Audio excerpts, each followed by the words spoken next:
Hello everyone! Welcome to Olympic National Park. It is late April, about 8 a.m. and I am here today because I know that not all of you can get to a beach at low tide to do the field trip on your own. So I'm going to bring you along to one of my favorite beaches so that you can do the field trip from home. So let me give you the lay of the land. I am going to walk down a trail to get to the beach. And you'll see that this beach is pretty sandy except for a couple areas. So here's a section with quite a bit of rock. And really where I'm headed is down here to these rocks. Those rocks are very exposed during today's low tide, and there are lots and lots of organisms down there for me to show you.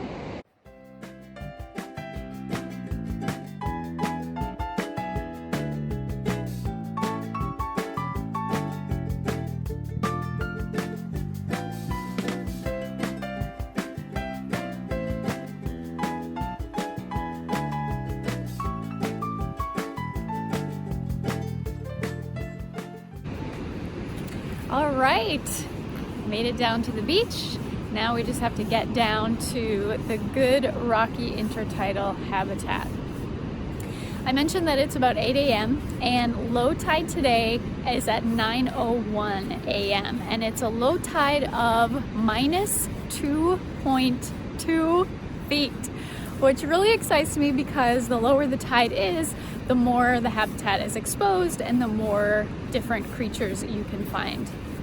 I like to arrive at the beach when I go tide pooling about an hour before the low tide point.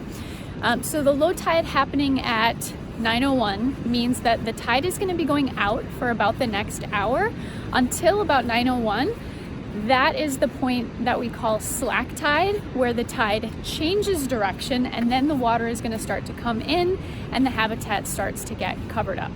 So if I arrive about an hour before that point, I have a good 2 hours of time to explore. And for me, that's usually perfect. Although I can stay out here for 3+ hours looking at the creatures. Almost there. Before I get to the good stuff, I want to just share a couple kind of tips about tide pooling. The first thing is to always watch your step.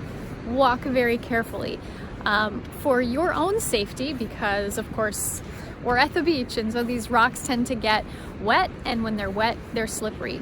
And in the spring and summer, when there is seaweed on top of those wet slippery rocks, it is even more slippery.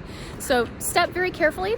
Also watch where you step so that you don't crush organisms.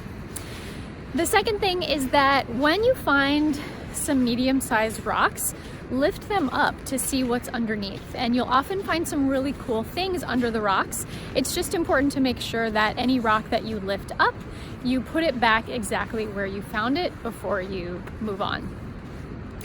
The next thing, there are not really creatures here that will harm you in the Washington Intertidal, with the exception of jellies. Of course, I always steer clear of touching any jellies, and then crabs. Even the small crabs can sometimes pinch onto you and it doesn't feel good. So apart from those things, it's okay to touch things like sea stars, sea anemones, barnacles, mussels, all of those things. It's just good to make sure that you don't touch anything with dry hands, because there are some creatures where if you touch them with dry hands, you might disrupt the mucus layer that's covering them, and that is harmful to them. The last thing is to just be kind to the organisms that you find. Don't pry anything off the rocks. Don't prod anything aggressively or unnecessarily. And lastly, never ever take anything from the beach home with you. All right, let's get to the intertidal.